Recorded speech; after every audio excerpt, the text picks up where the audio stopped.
Bismillahirrahmanirrahim. Assalamualaikum warahmatullahi wabarakatuh. Alhamdulillah.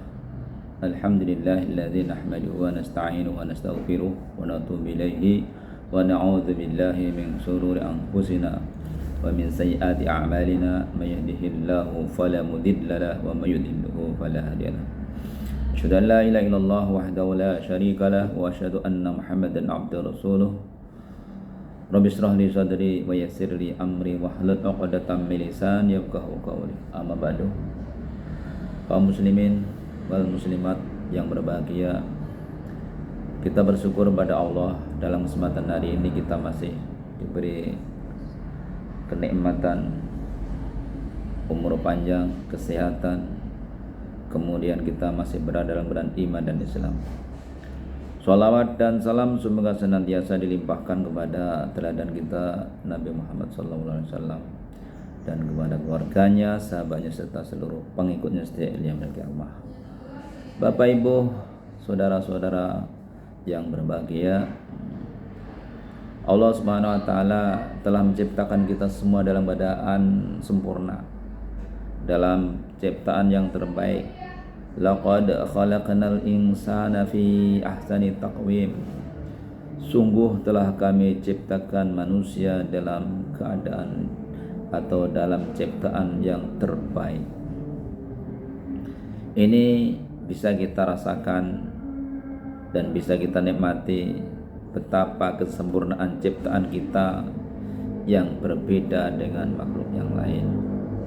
Secara biologis, ciptaan kita atau keterciptaan kita ini dalam keadaan lebih bagus, kemudian memiliki sistem yang sangat rumit sebetulnya, tetapi itu dapat kita nikmati.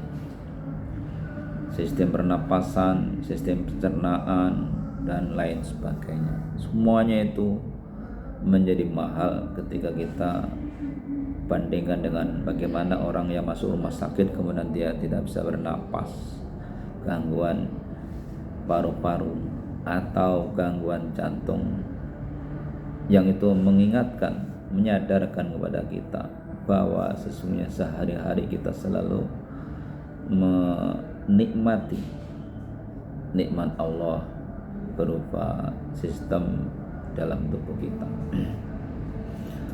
Lalu secara ideologi, kita sebagai kaum muslimin juga mendapatkan kondisi yang prima, yang terbaik, karena kita diperkenankan oleh Allah Subhanahu wa taala untuk mengenali diri kita dan kemudian juga mengenali Rabb kita, mengenal Allah Subhanahu wa taala, dan bahkan kita mengenal Allah lewat cara-cara yang legal, formal, yaitu Allah Subhanahu wa taala mengutus seorang rasul membawakan wahyu, petunjuk dari Allah Subhanahu wa taala, Al-Qur'an, disampaikan kepada kita semuanya. Kemudian kita juga secara internal memiliki kemampuan akal fikiran, memiliki hati nurani, sehingga potensi yang ada dalam diri kita itu bertemu dengan petunjuk samawat, petunjuk dari langit yang dari Nabi.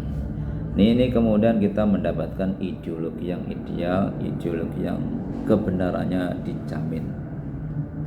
Kita memiliki perangkat untuk menerima hidayah, petunjuk tersebut, dan kemudian Allah pun juga mengulurkan, memberikan hidayahnya, yaitu kalamullah yang kemudian disampaikan oleh nabinya.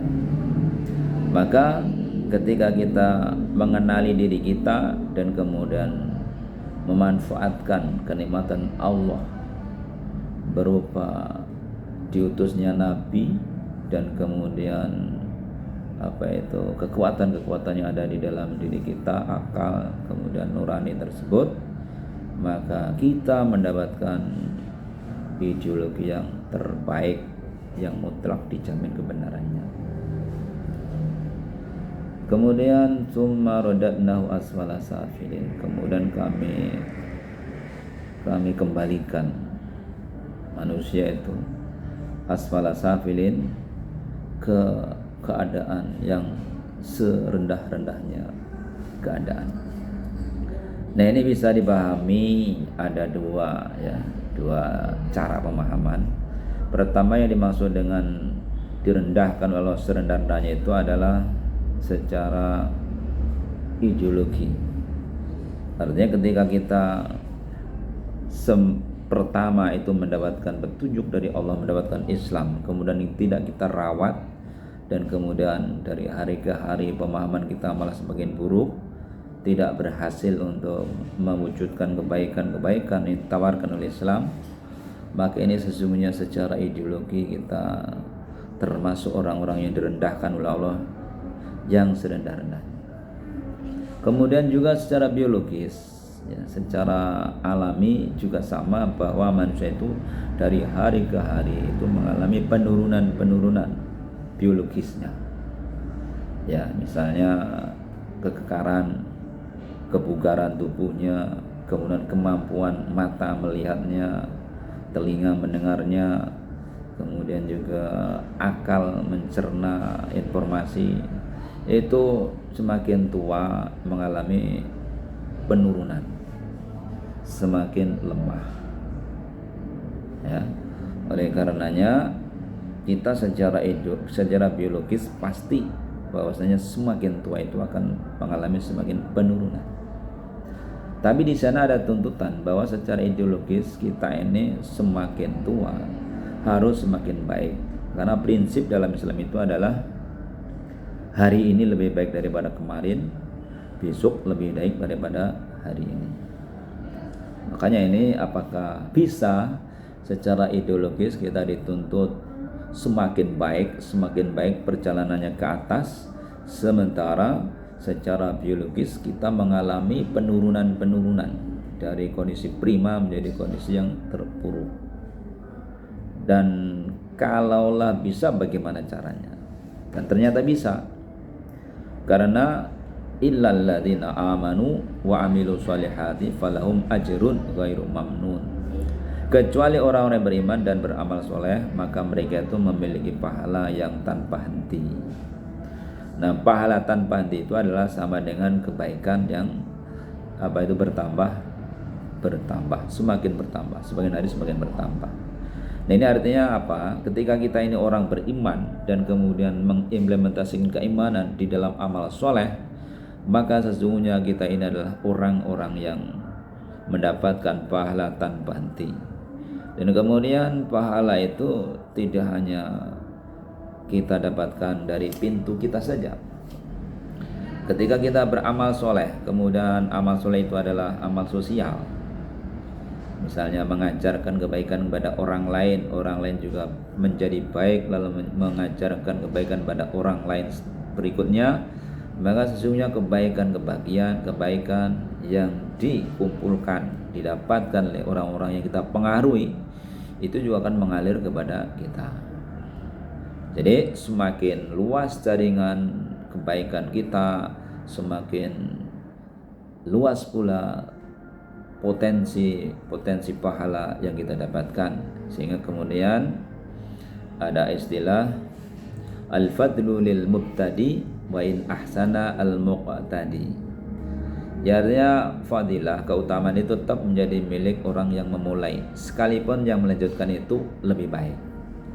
Kenapa demikian? Karena orang-orang baik yang datang berikutnya belakangan itu adalah dia sesungguhnya sedang memberikan, ya, mendapatkan kebaikan dari Allah, dan Allah pun yang memberikan kebaikan itu mengalirkan kepada kita. Oleh karenanya khairul qarni kata Rasulullah, sebaik generasi adalah generasiku. Ya.